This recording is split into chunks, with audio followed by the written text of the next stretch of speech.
Well, you've got a very nice piece, Stan. Yeah. Which one? I'm excited to see what you've got. So this is a Vermont From in oh, Anaesthesia. very nice. Yeah. Yes. I have an awful lot of watches. I've got about over 40 of them. It's probably my primary indulgence, that and writing books about anaesthetic esoterica.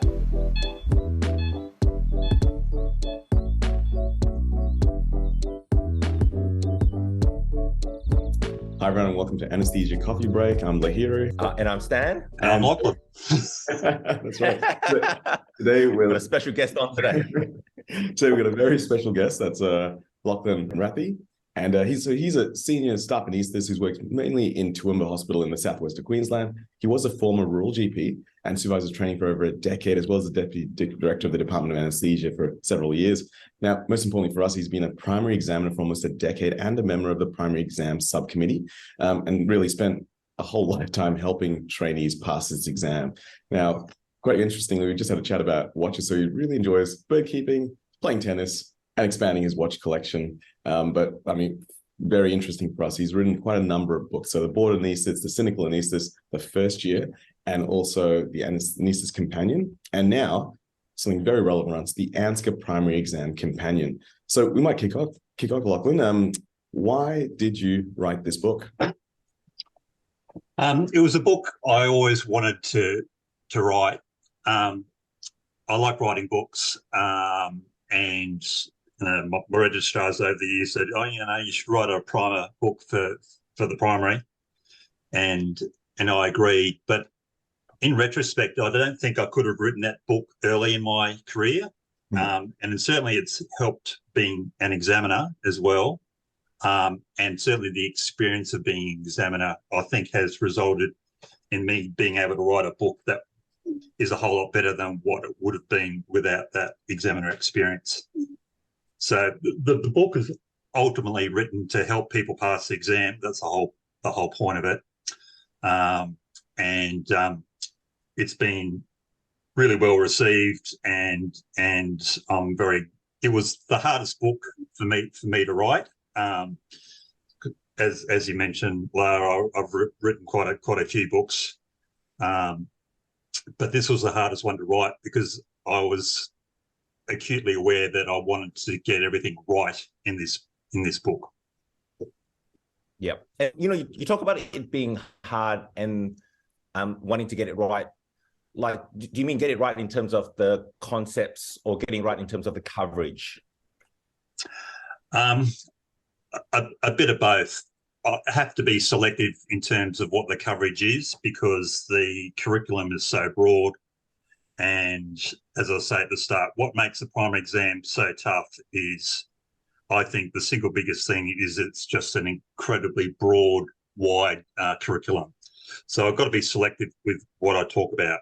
Yeah. Sorry. And in the book, it's really interesting. You talk about that you've been doing this for the last decade, and you've noticed that the pass rate still remains the same, around 55%. If you've got some, ideas in terms of why it is still it is, and despite the content not changing, why aren't we able to sort of improve that? I'm talking at a fundamentals of success workshop next week, and I've actually been doing some more number crunching and looking at the stats and stuff as part of that. And I've been further impressed by how incredibly consistent the pass rates have been, how incredibly consistent the performance in the MCQ, the SAQ, and the Viva almost never changes, despite changes in the format of the exam. And I think it's a very broad curriculum, that there's a bunch of people who pass the exam fine regardless. There's a bunch of people who struggle to get through the exam, and there's a small proportion that find it a real big struggle, and some of them will never get past it. Anaesthetic trainees are all highly intelligent, clever people. The primary exam for most people is the first time they've ever failed an exam. And the content for the most part, I would argue, is not particularly difficult. The problem is it is so incredibly broad, and you're expected to know in quite a degree of detail and conceptual understanding just about so much stuff. So with a pass rate of 55%, not, I mean, our whole aim is to try and get that pass rate up to 100%, but are we just knocking our heads against a wall if it just doesn't change no matter what we do? You're publishing a book, we're doing education. Yeah, well, it does seem an arduous task, but that's what we're all trying ultimately to do. You're quite right, La. We're trying to improve that rate at the end of the day. So I mean, there's that large bunch of people who'll get through regardless. So whether we can improve that significant proportion, that 45%, whether we can make that better, remains to be seen. Like, we don't know if the fundamentals of the success workshop changes outcomes, because we haven't been doing it for very long. Sort of COVID interrupted that. Yeah, be interesting to see if my book changes anything. I mean, I don't think I can take. I don't think I can take credit for. No, that's it's got to be interesting to see if there's an uptick. Yeah, absolutely. So we'll mark this day, November 2022. We'll look at the stats. Starting from March 2023, we'll start seeing the uptick in terms of the pass rates. Yep. And then I'm sure that we can do stats on it and find that it's going to be clinically significant. So that will be very, very exciting. So Lachlan, what is in the book? If you were to kind of give a short summary of, I guess, the chapters or the content. Sure. So the bulk of the content is, I suppose, a relatively short but adequately detailed explanation of a bunch of physiology, pharmacology, and equipment and monitoring concepts. It's all core exam material. There's very little non-core stuff discussed. It's all exam favourite material. So, as I like to brag, it's all killer, no filler.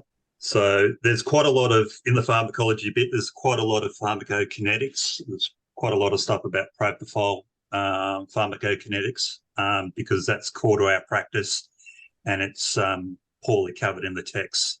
So I've chosen topics that are asked frequently, that are poorly done in the text for the most part, and over my examining career, I see the same mistakes being made all the time, despite the answers to all questions set in the primary have to be referenced to the set text. Yeah.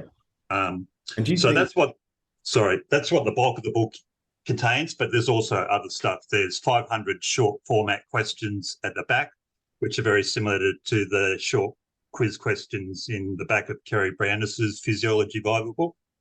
And there's also about 85 short answer questions divided up into 6 question sets, along with not so much answers, but outlines of answers and common identification of common errors made. I've used these practice SAQ questions for well over a decade. Yeah, and you mentioned like the important concepts that come up repeatedly in the ANZCA primary exam are dealt with poorly in the recommended text. Is it because the recommended texts require like a higher level of proof or evidence before publishing, or why is that, do you think? I would suggest to you that for the most part the textbooks are crap. That's right. We instead of complaining, just go out and write your own textbook. That's I like that. The set texts, if you ask most anaesthetic trainees what did you think was the most useful textbooks, most of them wouldn't say Miller or Power and Cam. They'd say probably Kerry Brownis's book, which is excellent, but it's only about physiology and it is selective. And it's not a textbook as such. It's an exam primer, but it's written in a style that's explain stuff, and my book is similar in that style, I suppose. Yeah. Most of the books are written by Americans or British. There's hardly any Australian textbooks. In fact, there are none on the recommended reading list. And Miller's a good book, but my goodness, you have to search hard to find it in there. It's not a book that you read, and also Miller of late has suffered from having startling omissions. For instance, the Sessler's chapter about thermoregulation was canned for the last edition. So there's absolutely nothing in Miller about thermoregulation. Wow. The whole chapter about, I think, effects of volatile agents on the lung or something, or the brain. There's a whole chapter that's missing. And they've had a whole bunch of new editors and stuff, and the chapters tend to be rewritten, and I think they're done quite poorly. I think the EEG/BIS monitoring chapter is fairly poor in Miller, and I don't think there's any set text that deals with EEG adequately at all. And that's why I've got a particularly long section on the EEG and BIS in my book. Yeah, nice. Look, and just the other thing that I thought was pretty great about your content was just having a list of diagrams that you should be familiar with, and really just having lots of curated SAQ vivas, a list of opening viva questions. It's really seems like there's a lot of content in there. Yeah, I like to think I know what stuff I think is going to be particularly useful to candidates. It's very much focused on exam stuff. Like, there's no peripheral stuff in that book. Everything in there you need to know. And I always come back to the core, because generally speaking, peripheral topics, non-core topics, are usually dealt with quite well by the candidates, because they tend to be often just content-based. And so you're less likely to be asked about that in the vivas, a simple content-based viva. But it's always the core stuff that people get tripped up on usually. Mm-hmm. So there's a lot here in this book to help trainees pass this exam, Lachie. And if I was studying for this exam and I've read the book, amazing book, I would have the book at the start of my journey, aiming now for August 2023 or later, because there's a lot there in terms of how to set up yourself for the exam. But there's also a lot of relevant chapters that I think you can use to solidify and revise your knowledge as you sort of cover them. And then after that, at the end, you've got these 13 SAQ sets with about 6 to 7 questions each. And I think that's good to sort of use for your revision period before the written. And then you've got your short and sweet section, which is for the viva. And I think so even a lot of the trainees here today, they're probably sitting for the March 2023 exam.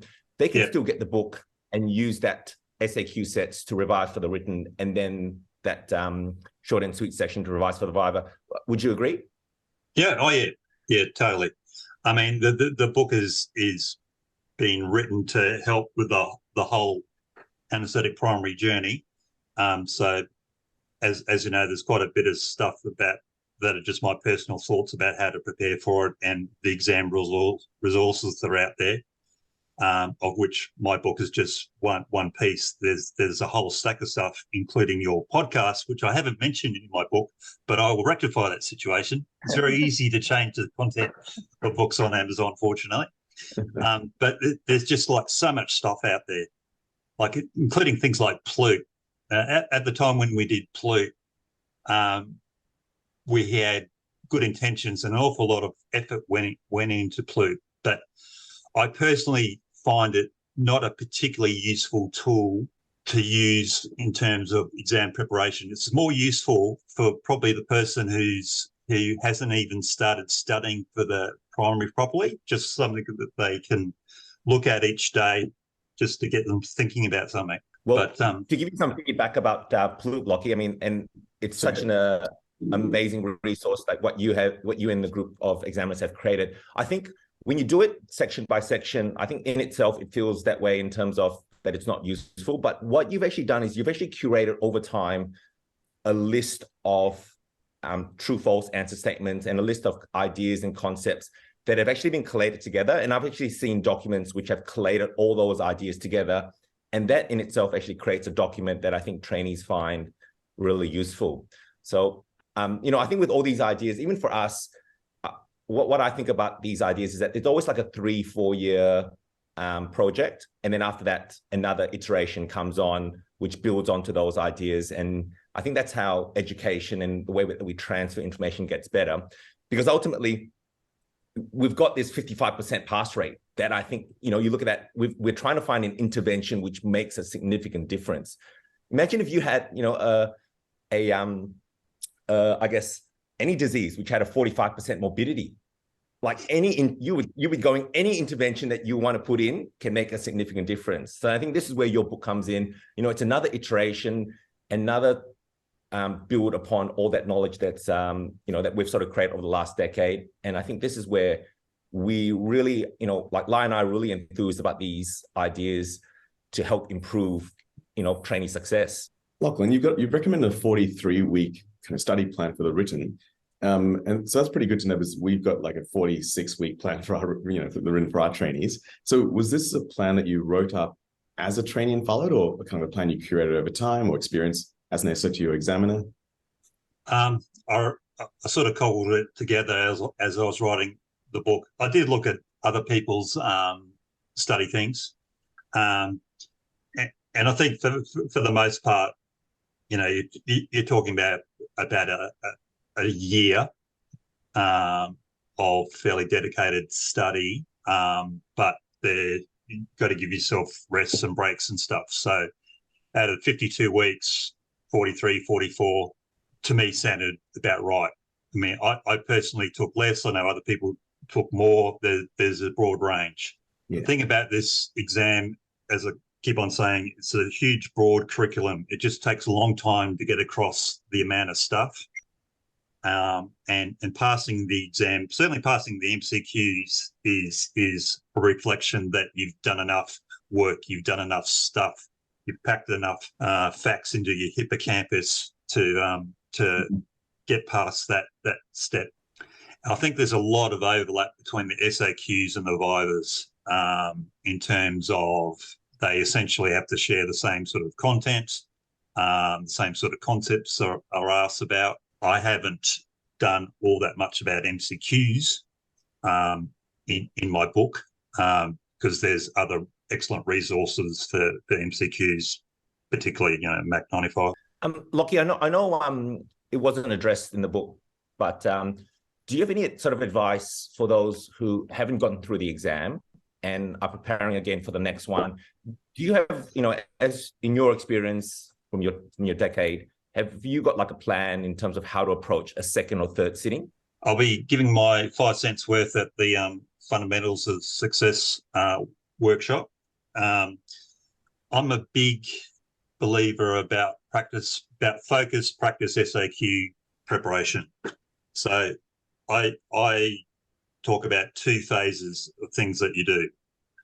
One phase is you look at 4 or 5 exams worth of past SAQs. So let's say you look at 4 exams worth, that's 15 questions, so that's 60 questions. And you research and write your own gold standard answer to those SAQs using all the resources that you've got available, including, Amanda Diaz's things, which I think are excellent SAQs, ketamine nightmares, propofol dreams. There's a whole bunch of things out there that you can use as a resource to help you get your SAQ answer for past questions. And there will be a percentage of those past questions that you've done that will be asked again on the exam, because there's only so many ways you can ask the same sort of thing. So old questions will always be repeated. There will always be a majority of the SAQ paper will be a majority of questions that have been asked before. So that's one phase. You research, you write in your own hand, your old previous exam SAQs. Then closer to sitting the written, you do the second phase, which is you do a set of, and I suggest I've got my curated set of SAQs, which is about 84 questions. And you do those, a set of 6 questions under exam conditions. So you give yourself 1 minute perusal per question. So if you're doing 6 questions, you've got 6 minutes perusal, and then you have an hour to write down your answers to those SAQs. Preferably don't look at the questions before, so you're looking at them afresh, and then you need someone to mark them. I think this is a really important part of it, and it's really nice if you've got an examiner in your department or someone who's willing to mark them, because I think this is where possibly my influence for my registrars has made the difference to the ones who are in that struggling bracket. Because getting timely feedback from someone who knows what we're after with those SAQs, I think has made a big difference.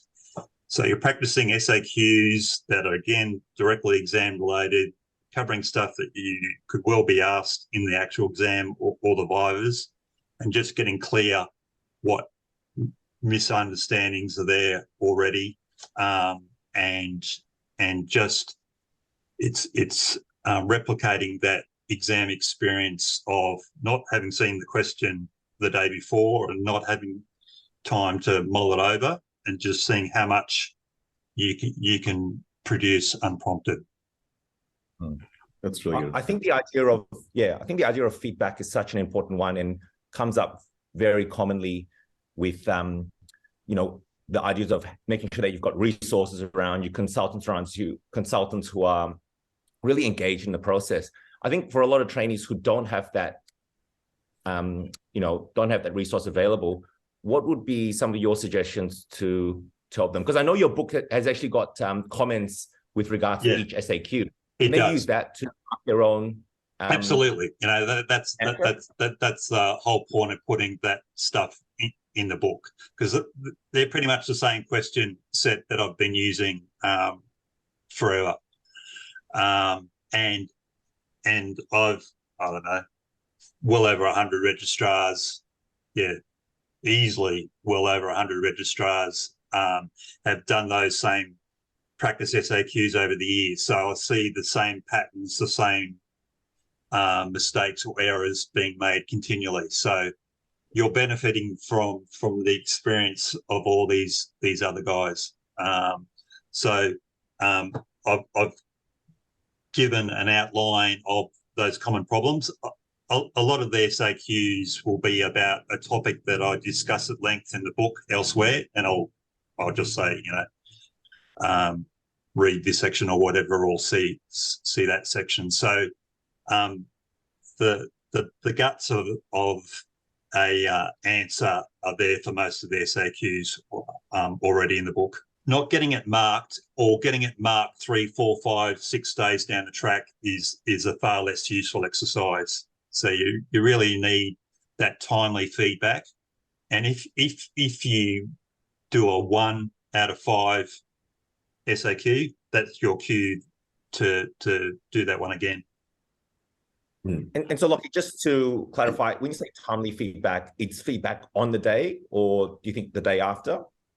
The day or the day after, yeah. So I get my regis to handwrite the answers and then scan them and email them to me, and I basically mark them once I get them. That's what I've done, and I well appreciate that it's hard to get that timely feedback from other people in other centres. It's not the worst thing in the world to get other people in your study group to mark each other's things, and you can use a template from my book or from Ketamine Nightmares or something like that as an example answer. But you've got to get someone else to mark it. And I think that follows on from a question from the chat, which just asked that, if there was an examiner or boss who doesn't know what ANZCA wants, the model answers from, propofol, dreams, ketamine nightmares, Amanda Diaz, are they reasonable to use to mark against? But I think your advice is really good in terms of you don't use that to mark against your own paper. You actually get someone else to actually have a look at it for you to actually mark it. And if you can't get a consultant, at least get someone in your study group to do it. I think that's really good feedback. Yeah. I think the SAQ model answers on all the various blogs and stuff, I think that they're all very good. There are some with little errors here and there. Nothing's perfect. I'm sure there's errors in my book. You're doing incredibly well to reproduce verbatim something that is in front of you on ketamine nightmares or Amanda Diaz's site. So if you reproduce that thing verbatim, you'd get at least a 4 out of 5, if not a 5. But it's really, really hard to reproduce that. I mean, what you're aiming for is a 3 out of 5. You're aiming for 3s. No one gets a whole bunch of 4s or 5s apart from the medalists, maybe. Most people will get a mixture of 2s and 3s and the occasional 1. And what you want is more 3s and 2s to get it an invite. The SAQ pass mark is incredibly consistent. It's always around about 50% actually pass it, like get 50%. A bigger percentage get that 40% mark and above, which gives them an invite to the vivas, presuming they pass the MCQ. So people still do pretty crappily at their SAQs.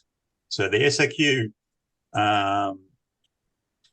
performance, I don't think has particularly improved much.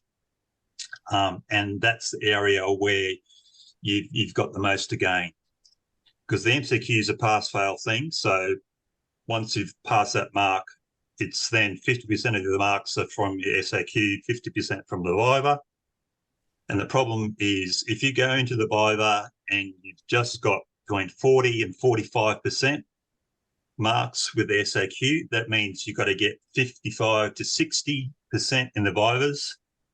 And most people that struggle to get that invite for the SAQ mark, a marginal SAQ mark, they're the same people who get a marginal viva mark. And so that's the bracket of people that I'm trying to help get over the line in terms of the ones that get to the exam, and also the ones that are failing the MCQ exam. They're the ones that have a knowledge deficit, I think, and perhaps doing things like a practice MCQ exam, or even looking at my short format answers, questions and answers. There are a couple of tools that can be used to determine what your knowledge base is like, whether you're ready to sit the exam in the first place. Lachlan, so just on another tack, what was your favorite chapter or subject to write? I can tell you what my least favorite one was. That was electrical safety in the theatre. I mean, does anyone understand that? I left it to last because I didn't find it particularly palatable. I did enjoy writing the EEG one. I spent a lot of time taking photos of EEG traces on my patients. That was a bit of fun. It was a bit of fun going down to ECT, putting BIS traces on patients having ECT, which is a little bit tricky because they've got their own electrodes, but you can certainly do it. You can get very nice pictures of EEG trace of someone having a seizure. It's a bit of a pet topic of mine. I think it's particularly poorly treated in the books. So I went to some lengths to try and make it a good one. And as I acknowledged in the front of the book, Peter Schuller, who you've had on your podcast, Peter certainly assisted in editorial comment on that chapter. Yeah, I always And so Lockie, I was going to say all those EEG traces on that chapter, they've actually been curated from yourself from your fetus. Wow, amazing. Yeah. So it's actually real life examples here. That's the best kind of teaching you can get, isn't it? Yeah. And I always hate the fact that I think most of us just use that number on the EEG and we don't really look further in depth at the waveform. And it really is within reach, to learn and to analyze and to, make sense Totally. of it. You should be as familiar with an EEG waveform as you are with an ECG waveform or an arterial trace. Yeah. And the least useful part of the BIS monitor is the number, which unfortunately is what most people focus on. But it's the least useful part of the thing. Yeah. The most useful thing is the EEG waveform. So if you want to make me groan, put a BIS monitor on and don't display the EEG waveform and run your anaesthetic to the number. It's a sin. and then give muscle paralysis to get the number down. Is that right? Yeah. Yeah. You got that. I was going to ask you, so where can the trainees buy your book and how much is it? So it's available on Amazon. So you can buy the hard copy version. It's $88. And talking to registrars and stuff, it seems to be pretty quick turnaround time. Most people get their book 2 days after they order it. So Amazon just prints it on demand. Mm-hmm. And it's also available in Kindle ebook form, and that's slightly cheaper at $70. Mm-hmm. The Kindle form has got some color bits in it. The hard copy book it's A4 size. It's 266 pages, but it's all black and white. Mm-hmm. And I deliberately chose, that's all the EEG bits. Mm-hmm. I deliberately made it black and white inside. It's cheaper to produce, and also I wanted to sort of be true to the exam in terms of when you're writing diagrams and stuff.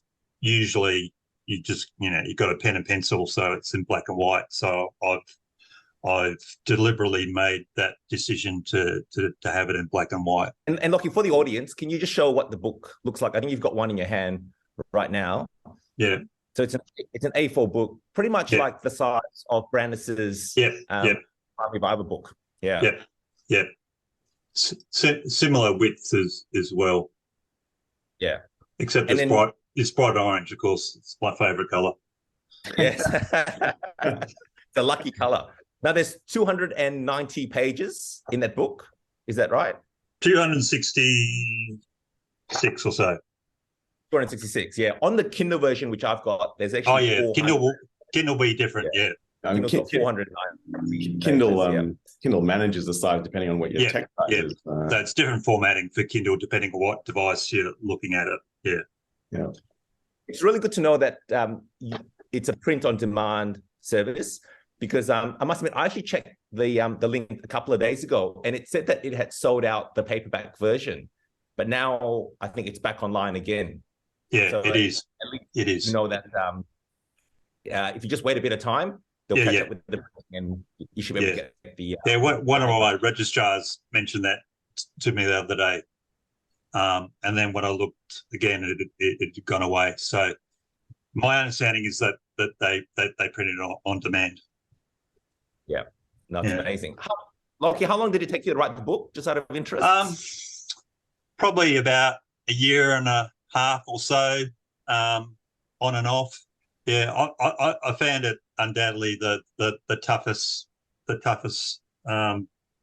book to write. Yeah, but it took a year and a half, and sort of every exam that happened prompted further ideas and further revisions and further stuff. And then when I'd written it all, I circulated it to a dozen or so of my colleague examiners, and of course they're a very tough crowd.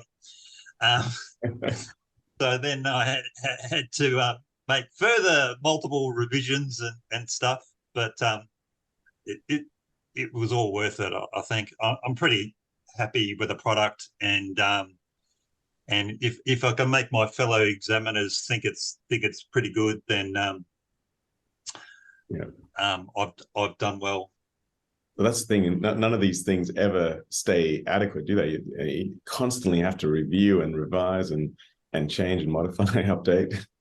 Yeah, it's interesting in terms of the content, though, that really nothing much has changed. You know, I sat the primary eons ago in 1999, and I looked at the paper that I sat, and exactly the same paper could be set for the next exam. You know, the actual content has not changed very much. We've only had one new drug on the anaesthetic pharmacopoeia in my career, and that's Sugammadex. Everything else has always been around. So the actual content hasn't changed very much. Things like, you know, anatomy and equipment and monitoring have been shuffled a little bit back and forth, but the essence of things hasn't changed very much. Hey, Lachlan, maybe a bit of a controversial question. So with that 55% pass rate, that's just constant. Is that because there's a curve? You know, the more that we train our junior anaesthetists, the better they become, and then it's always going to be this pass rate of 55%. Is there anything like that happening, even accidentally? We don't bell curve the marks. Whether you pass is truly 50% or more. So there's some lucky candidates that pass because they got 50.1, and there's some unlucky ones who fail and they got 49.9, and that really does happen. I think it's that we've got a very consistent group of people that choose to do anaesthetics. There's always going to be a bunch of clever ones that prevail. There's always going to be a smaller cohort that struggle, and that smaller group of people that find it really, really tough. And the ones that struggle, there's a whole bunch of reasons for that, but the core problem is this exam is so bloody huge and has such a broad curriculum, and it's just really hard to get your head around it unless you've got a very organised approach to it, and willing to sacrifice a year of your life, which everyone has done. Yeah. And so personally, as an examiner, it's really challenging to help those people who've not just failed it once, but have failed it 2, 3, 4 times. You know, if we knew the magic answer, we would have found it by now.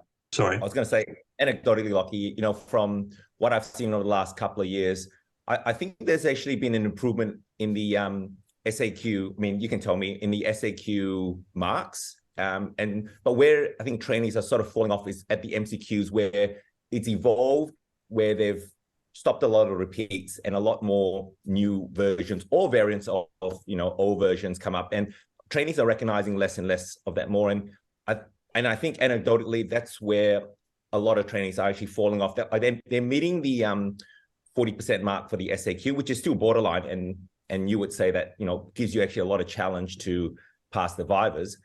But I've actually seen a lot of trainees actually get through on, you know, marks of 45 for their written, but then they didn't get through. They just miss out on a couple of marks on the MCQs.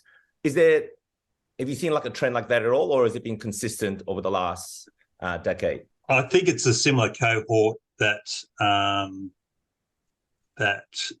fail the MCQ and get a marginal mark in the SAQ, but that's a smaller group of people. It's about, from memory, it's about 15%. About 15% will fail the MCQ of everyone sitting, and about 5% will pass the MCQ, but not get 40% in the SAQ. And the majority of people who who fail the MCQ also fail the SAQ.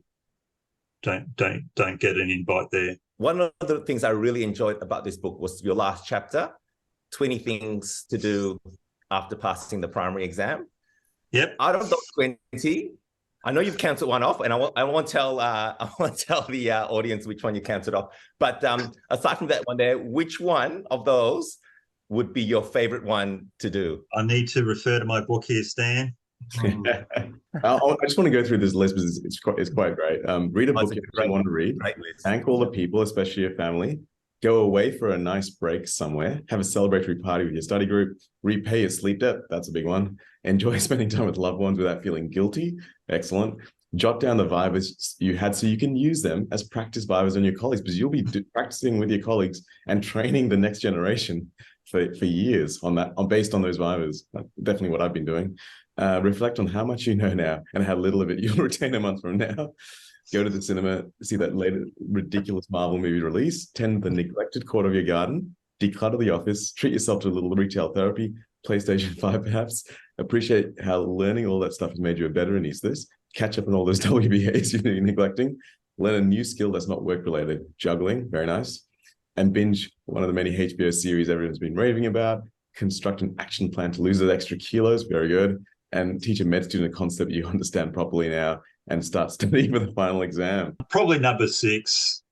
Enjoy spending time with loved ones without feeling guilty about needing to get the books. Oh, yeah. Lovely. Yes. But it's funny, a couple of my registrars who recently passed the exam, they're pretty much going through that list and ticking off the majority of them, actually.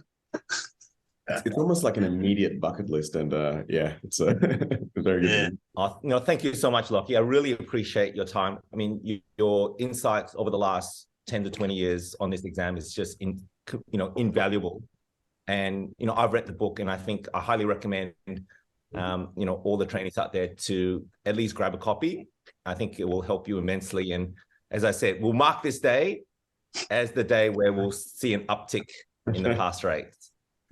Hey, Stan, are we going to do some kind of special thing at this point? Yeah, let's do a competition. I mean, where I think Lara and I will give out some of your books, Lachie, to members of the listeners out there.